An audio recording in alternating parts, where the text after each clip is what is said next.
Adelaide వేదికగా ఆస్ట్రేలియాతో జరిగిన రెండో వన్డేలో టీమిండియా ఓటమి పాలైంది. స్వల్ప తేడాతోనే ఓడినప్పటికీ టఫ్ ఫైట్ అయితే ఇవ్వలేకపోయింది గిల్ సేన. దీంతో ఆడిలైడ్ క్రికెట్ మైదానంలో 17 సంవత్సరాల తర్వాత టీమిండియాకు ఓటమి ఎదురైంది. ఈ ఓటమితో మ్యాచ్నే కాకుండా భారత జట్టు వన్డే సిరీస్ను కూడా కోల్పోయింది. దీంతో కెప్టెన్గా శుభ్మన్ గిల్కు మంచి ఆరంభం దక్కలేదు. హిట్మెన్ రోహిత్ శర్మ అద్భుత ఇన్నింగ్స్తో చెలరేగినప్పటికీ ఈ మ్యాచ్లో భారత జట్టుకు ఓటమి తప్పలేదు. టీమిండియా ఓడినప్పటికీ తన ఇన్నింగ్స్తో రోహిత్ శర్మ 3 ప్రపంచ రికార్డులను నెలకొల్పాడు.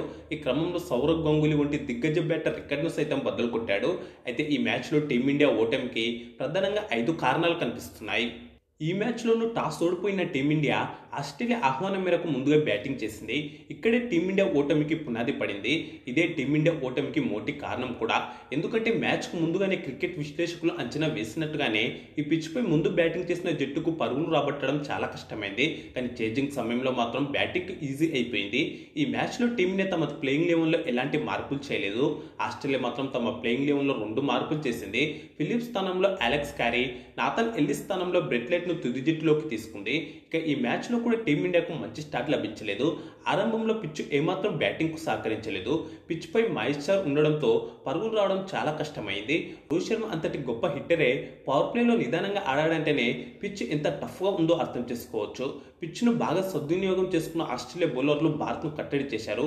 ముఖ్యంగా హ్యాజిల్వుడ్ వేసిన మోటి 2 ఓవర్లలో రోహిత్ శర్మ ఒక్క పరుగు కూడా చేయలేదు. హిట్మెన్ క్రీజ్ లో ఉన్నప్పటికీ పవర్ ప్లేలో 3 రన్ రేట్ తో మాత్రమే పరుగులు వచ్చాయంటేనే పిచ్ ఎంత కష్టంగా ఉందో అర్థమవుతుంది. కానీ ఇలాంటి పిచ్ పై రోహిత్ శర్మ అద్భుతంగా బ్యాటింగ్ చేశాడు. తన సహజ శైలికి విభిన్నంగా చాలా ఓపికగా ఆడాడు. అస్సలు తొందరపడలేదు. ఏమాత్రం రాంగ్ షాట్ ఆడలేదు. కష్టమైన పరిస్థితులను మొత్తం రోహిత్ ఎదుర్కోవడంతో మిగతా బ్యాటర్లపై ఎక్కువగా ఒత్తిడి పడలేదు. రోహిత్ బ్యాటింగ్ చూశాక ఆయన అనుభవం జట్టుకు ఎంత ఉపయోగమో అర్థమైంది. అలాగే ఈ సిరీస్ కోసం రోహిత్ శర్మ చాలా బరువు తగ్గి సన్నబడిన సంగతి తెలిసిందే. అదే ఫిట్నెస్ మైదానంలో స్పష్టంగా కనిపించింది. ఆరంభంలోనే అద్భుతమైన డైవ్తో రన్అట్ అయ్యే ప్రమాదం నుంచి బయటపడ్డాడు. అయితే 7వ ఓవర్లో టీమిండియాను పేసర్ జేవియర్ బ్రెట్లెట్ గట్టి దెబ్బ తీశాడు. ఒకే ఓవర్లో 2 కీలక వికెట్ తీశాడు. ఒక్క 4తో 9 బంతుల్లో 9 పరుగులు చేసిన captain Shubman Gill mid of లో ఆస్ట్రేలియా కెప్టెన్ మిచెల్ మార్ష్ కు క్యాచ్ అవుట్ అయ్యాడు. అదే ఓవర్లో కింగ్ విరాట్ కోహ్లీ కూడా డక్అవుట్ అయ్యాడు. 4 బంతులు ఆడి లెగ్ బేస్ లో అవుట్ అయ్యాడు. దీంతో ఫ్యాన్స్ కు ఒక్కసారిగా హార్ట్ బ్రేక్ అయింది. కాగా ఫస్ట్ వన్డేలో కూడా కోహ్లీ డక్అవుట్ అయిన సంగతి తెలిసిందే. అయితే తన వన్డే కెరీర్ లో వరుసగా 2 సార్లు డక్అవుట్ కావడం కోహ్లీకి ఇదే తొలిసారి కావడం గమనార్హం. ఓవరాల్ గా వన్డేలో డక్అవుట్ కావడం కోహ్లీకి ఇది 18వసారి. ఈ క్రమంలో అంతర్జాతీయ క్రికెట్ లో ప్రస్తుతం ఆడుతున్న బ్యాటర్లలో అత్యధిక సార్లు డక్అవుట్ అయిన బ్యాటర్ గా విరాట్ కోహ్లీ చెత్త రికార్డును ముట్టగట్టుకున్నాడు. దీంతో 17 పరులకి 2 వికెట్లు కోల్పోయిన టీమిండియా కష్టాలు పడింది. ఇలాంటి సమయంలోనే భారత జట్టును hitman Rohit Sharma, vice captain Shreyas Iyer ఆదుకున్నారు. పరిస్థితులకు అనుగుణంగా మోట నిదానంగా ఆడిన వీరిద్దరూ క్రీజులో కుదురుకున్నాక పరిస్థితులు బ్యాటింగ్ కు కాస్త అనుకూలంగా మారాక పరుగులు చేయడంలో వేగం పెంచారు. పవర్ ప్లేలో భారత జట్టు 2 వికెట్లు కోల్పోయి 29 పరుగులు మాత్రమే చేసింది. 2023 నుంచి పవర్ ప్లేలో టీమిండియాకి ఇది 3వ అత్యల్ప స్కోర్ కావడం గమనార్హం. 16వ ఓవర్ నుంచి రోహిత్ శర్మ, శ్రేయస్ అయ్యర్ బ్యాటింగ్ లో వేగం పెంచారు. ముఖ్యంగా పేసర్ మిచెల్ ఓవెన్ వేసిన 19వ ఓవర్లో 2 భారీ సిక్స్లు బాదాడు రోహిత్ శర్మ. ఒకటి తనదైన స్టైల్లో ఫుల్ షాట్ 6 కాగా మరొకటి డీప్ స్క్వేర్ లెగ్ మీదుగా 6 కొట్టాడు. అదే ఓవర్లో శ్రేయస్ అయ్యర్ కూడా ఒక 4 కొట్టడంతో మొత్తం 17 పరుగులు వచ్చాయి. ఇద్దరి మధ్య హాఫ్ సెంచరీ భాగస్వామ్యం కూడా పూర్తయింది. ఈ ఓవర్ ముందు వరకు 56 బంతుల్లో 26 పరుగులే చేసిన రోహిత్ శర్మ ఈ 6ల తర్వాత వేగం పెంచాడు. అనంతరం రోహిత్ శర్మ 4 4లు 2 6లతో 74 బంతుల్లో హాఫ్ సెంచరీ పూర్తి చేసుకున్నాడు. వన్డేలో హిట్మెన్ కి ఇది 59వ హాఫ్ సెంచరీ. 14 ఓవర్లో జట్టు స్కోర్ 100 దాటింది. 27 ఓవర్లో రోహిత్ శర్మ, శ్రేయస్ అయ్యర్ మధ్య సెంచరీ భాగస్వామ్యం పూర్తయింది. వీరిద్దరి సెంచరీ భాగస్వామ్యంతో టీమిండియా ఇన్నింగ్స్ గాడిన పడింది. ఆ తర్వాత శ్రేయస్ అయ్యర్ కూడా 67 బంతుల్లో హాఫ్ సెంచరీ పూర్తి చేసుకున్నాడు. వన్డేలో శ్రేయస్ కి ఇది 23వ హాఫ్ సెంచరీ. అయితే రోహిత్ శ్రేయస్ అద్భుత భాగస్వామ్యాన్ని 30 ఓవర్లో మిచెల్ స్టార్క్ విడదీశాడు.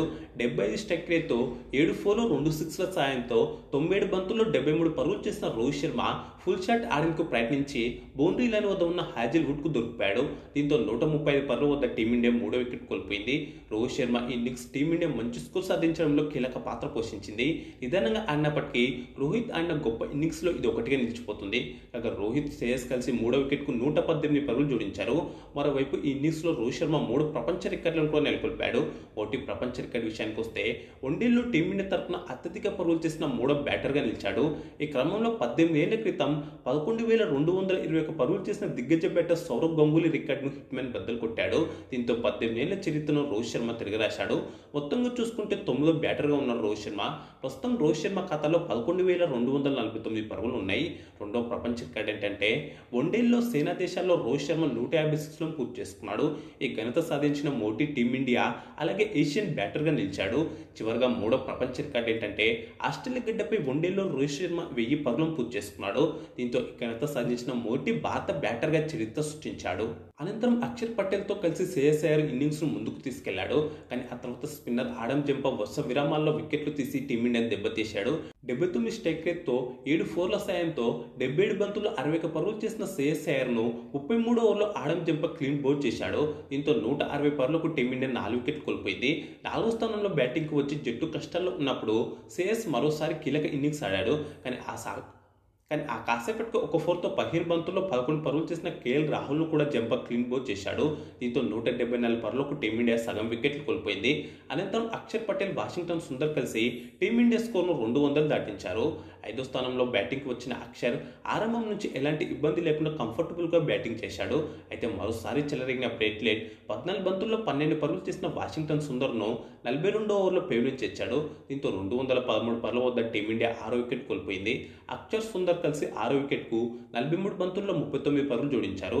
అయితే మరోసారి చెలరేగిన స్పిన్నర్ ఆడమ్ జంపా 45వ ఓవర్లో 2 కీలక వికెట్లు తీసి టీమిండియాను దెబ్బతీశాడు. క్రీజులో సెటిల్ అయిన అక్షర్ పటేల్ భారీ షాట్కు ప్రయత్నించి బౌండరీ లైన్ వద్ద ఉన్న మిచెల్ స్టార్క్ అద్భుత ఫీల్డింగ్ నైపుణ్యానికి దొరికిపోయాడు. 107 స్ట్రైక్ రేట్తో 5 ఫోర్ల సాయంతో 41 బంతుల్లో 44 పరుగులు చేశాడు అక్షర్ పటేల్. ఒక్క 4తో 10 బంతుల్లో 8 పరుగులు చేసిన నితీష్ కుమార్ రెడ్డి కూడా అదే ఓవర్లో ముందుకు వెళ్లి ఆడేందుకు ప్రయత్నించి స్టంపౌట్ అయ్యాడు. దీంతో 45 ఓవర్లలో 226 పరుగులకు టీమిండియా 8 వికెట్ కోల్పోయింది. ఇక టీమిండియా మొత్తం ఓవర్లు కూడా ఆడదేమో అనిపించింది. కానీ ఇలాంటి సమయంలోనే 9వ వికెట్కు హర్షిత్ రాణా, హర్షదీప్ సింగ్ కలిసి చక్కటి భాగస్వామ్యాన్ని నెలకొల్పారు. ఆడమ్ జంపా వేసిన 47 ఓవర్లో హర్షిత్ రాణా 3 ఫోర్లు బాదడంతో మొత్తం 16 పరుగులు వచ్చాయి. స్టార్క్ వేసిన 48 ఓవర్లో హర్షదీప్ 2 ఫోర్లు బాదడంతో మొత్తం 10 పరుగులు వచ్చాయి. జట్టు స్కోర్ కూడా 250 దాటింది. అయితే 2 ఫోర్లతో 14 బంతుల్లో 13 పరుగులు చేసిన హర్షదీప్ సింగ్ స్టార్క్ వేసిన చివరి ఓవర్లో బౌల్డ్ అయ్యాడు. హర్షిత్ రాణా, హర్షదీప్ సింగ్ కలిసి 9వ వికెట్కు 29 బంతుల్లోనే 37 పరుగులు జోడించారు. మొత్తంగా నిర్ణీత 50 ఓవర్లలో భారత జట్టు 9 వికెట్ల నష్టానికి 264 పరుగులు చేసింది. 133 స్ట్రైక్ రేట్తో 3 ఫోర్ల సాయంతో 18 బంతుల్లోనే 24 పరుగులు చేసిన హర్షిత్ రాణా నాట్అవుట్గా నిలిచాడు. చివరిలో హర్షదీప్ విలువైన పరుగులు చేశారు. సిరాజ్ పరుగులేమి చేయకపోయినప్పటికీ నాట్అవుట్గా నిలిచాడు. ఆస్ట్రేలియా బౌలర్లో స్పిన్నర్ ఆడమ్ జంపా 60 పరుగులు ఇచ్చి 4 వికెట్లతో చెలరేగాడు. అలాగే పేసర్ బ్రేట్లెట్ అయితే 39 పరుగులు ఇచ్చి 3 వికెట్లతో సత్తా చాటాడు.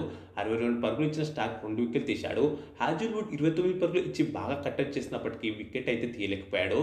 అయితే టీమిండియా ఫైటింగ్ స్కోర్ చేసినప్పటికీ కనీసం ఇంకో 20 పరుగులు చేసిన ఫలితం మరోలా ఉండేది. ఈ పిచ్పై భారత్ నిర్దేశించిన 265 పరుగుల లక్ష్యం ఆస్ట్రేలియాకు సరిపోలేదు. టీమిండియా ఓటమికి ఇది రెండో కారణంగా చెప్పుకోవచ్చు. నిజానికి 265 పరుగుల లక్ష్యంతో బరిలోకి దిగిన ఆస్ట్రేలియాకు కూడా పవర్ ప్లేలో పరుగులు ఈజీగా రాలేదు.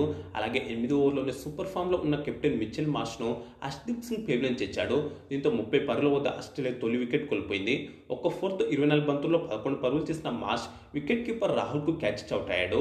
కాసేపటి తర్వాత మరో ఓపెనర్ ట్రావిస్ హెడ్ను హర్షిత్ రాణా పెవిలియన్ చేర్చాడు. ఒక్క 4తో 40 బంతుల్లో 28 పరుగులు చేసిన హెడ్ కోహ్లీకి క్యాచ్ అవుట్ అయ్యాడు. దీంతో 54 పరుగులకు ఓపెనర్ల వికెట్లు కోల్పోయింది ఆస్ట్రేలియా. అనంతరం మాథ్యూ షాట్, మాట్ రెన్షా కలిసి 3వ వికెట్కు హాఫ్ సెంచరీ భాగస్వామ్యాన్ని నెలకొల్పారు. ఈ క్రమంలో ఆసీస్ స్కోర్ 100 దాటింది. అయితే మాథ్యూ షాట్ ఇచ్చిన 2 క్యాచ్లను 16వ ఓవర్లో నితీష్ కుమార్ రెడ్డి, ఆ తర్వాత అక్షర్ పటేల్ వదిలేశారు. ఇది కాస్త షాట్కు కలిసి వచ్చింది. అయితే ఈ భాగస్వామ్యాన్ని 22వ ఓవర్లో స్పిన్నర్ బాబు అక్షర్ పటేల్ విడదీశాడు. ఒక్క 4, ఒక్క 6తో 30 బంతుల్లో 30 పరుగులు చేసిన రెన్షాను క్లీన్ బౌల్డ్ చేశాడు. దీంతో 55 పరుగుల భాగస్వామ్యానికి తెరపడింది. అనంతరం మాథ్యూ షాట్ 48 బంతుల్లో హాఫ్ సెంచరీ పూర్తి చేసుకున్నాడు. షాట్కు వన్డేలో ఇది 3వ హాఫ్ సెంచరీ. 17 బంతుల్లో 9 పరుగులు చేసిన అలెక్స్ క్యారీని 27 ఓవర్లో మంచి బాల్తో వాషింగ్టన్ సుందర్ క్లీన్ బౌల్డ్ చేశాడు. దీంతో 132 పరుగులకు ఆసీస్ 4 వికెట్లు కోల్పోయింది. సుందర్ వేసిన ఆ తర్వాతి ఓవర్లోనే హాఫ్ సెంచరీతో చెలరేగుతున్న మాథ్యూ షాట్ ఇచ్చిన సింపుల్ క్యాచ్ను సిరాజ్ వదిలేశాడు. దీంతో షాట్కు మరోసారి లైఫ్ లభించింది. ఈ మ్యాచ్లో షాట్ ఇచ్చిన 3 క్యాచ్లను మన ఫీల్డర్లు వదిలేయడం గమనార్హం. దీంతో సింగిల్ డిజిట్కి అవుట్ కావాల్సిన అతను భారీ ఇన్నింగ్స్తో చెలరేగాడు. ఇది టీమిండియా ఓటమికి 3వ కారణంగా చెప్పుకోవచ్చు. కూపర్ కనులతో కలిసి 5వ వికెట్కు కూడా హాఫ్ సెంచరీ భాగస్వామ్యాన్ని నెలకొల్పాడు షాట్. అయితే ఈ భాగస్వామ్యాన్ని 36 ఓవర్లో హర్షిత్ రాణా విడదీశాడు.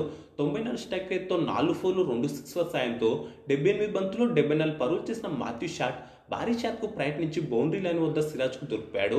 దీంతో 187 పరుగులకు ఆస్ట్రేలియా సగం వికెట్ కోల్పోయింది. అనంతరం కూపర్ కన్నోలి మిచెల్ ఓవెన్ కలిసి దాటి బ్యాటింగ్ చేశారు. పిచ్ బ్యాటింగ్ ఈజీగా మారడంతో సునాయాసంగా పరుగులు వచ్చాయి. దీంతో వీరిద్దరే కలిసి ఆస్ట్రేలియా విజయాన్ని ఖరారు చేశారు. ఈ క్రమంలో కన్నోలి ఓవెన్ 39 బంతుల్లోని 59 పరుగులు జోడించారు. ఈ క్రమంలోనే కన్నోలి 42 బంతుల్లో హాఫ్ సెంచరీని పూర్తి చేసుకున్నాడు. వన్డేల్లో కన్నోలికి ఇదే తొలి హాఫ్ సెంచరీ. అయితే ఇక ఆస్ట్రేలియా గెలుపు ఖాయమయ్యాక 43 ఓవర్లో మిచెల్ ఓవర్ను వాషింగ్టన్ సుందర్ పెవిలియన్ చేర్చాడు.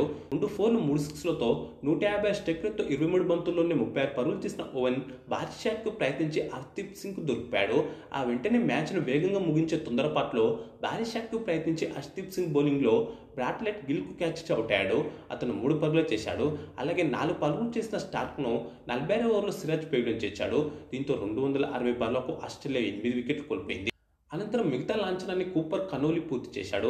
దీంతో 46.2 ఓవర్లలో 8 వికెట్లు కోల్పోయి లక్ష్యాన్ని పూర్తి చేసిన ఆస్ట్రేలియా 2 వికెట్ల తేడాతో గెలిచింది. 5 ఫోర్లు 1 సిక్స్తో 53 బంతుల్లో 61 పరుగులు చేసిన కూపర్ కనోలి నాటౌట్గా నిలిచాడు. భారత బౌలర్లలో వాషింగ్టన్ సుందర్, హర్షదీప్ సింగ్, హర్షిత్ రాణా రెండేసి వికెట్ తీశారు. హర్షిత్ రాణా 2 వికెట్ తీసినప్పటికీ పరుగులు ఎక్కువగా ఇచ్చాడు. అక్షర్ పటేల్, సిరాజ్ తలో వికెట్ తీశారు. అయితే మిడిల్ ఓవర్లో మరింత కట్టుదిట్టంగా బౌలింగ్ చేసి మరిన్ని వికెట్లు తీసింటే ఫలితం భారత్కు అనుకూలంగా వచ్చి ఉండేది. కానీ ఈ విషయంలో మన బౌలర్లు విఫలమయ్యారు. ఇది భారత్ ఓటమికి 4వ కారణం. అలాగే ఈ మ్యాచ్లో ప్రధాన స్పిన్నర్ కుల్దీప్ యాదవ్ను ఆడించకపోవడం చాలా పెద్ద మైనస్ అయింది. స్పిన్నర్లు ప్రభావం చూపగలిగారు. ఆస్ట్రేలియా స్పిన్నర్ జంపా 4 వికెట్లతో చెలరేగాడు. ప్లేయర్ ఆఫ్ ది మ్యాచ్గా కూడా నిలిచాడు. మన స్పిన్ ఆల్రౌండర్ అక్షర్ సుందర్ను ఎదుర్కోవడానికి ఆస్ట్రేలియా బ్యాటర్లు ఇబ్బంది పడ్డారు. కాబట్టి వైవిధ్యంతో బౌలింగ్ చేసి కుల్దీప్ యాదవ్ ఉంటే మిడిల్ ఓవర్లో మరిన్ని వికెట్లు తీసేవాడు. ఇది టీమిండియా ఓటమికి 5వ కారణంగా చెప్పుకోవచ్చు. ఏది ఏమైనా ఈ విజయంతో 3 మ్యాచ్ల వన్డే సిరీస్ను ఆస్ట్రేలియా జట్టు మరో మ్యాచ్ మిగిలి ఉండగానే 2-0తో గెలుచుకుంది. ఇరు జట్ల మధ్య చివరిదైన 3వ వన్డే ఆదివారం సిడ్నీ వేదికగా జరగనుంది. ఇక ఈ వీడియోకు లైక్, కామెంట్, షేర్ చేసి ఛానల్ను సబ్స్క్రైబ్ చేసుకోండి.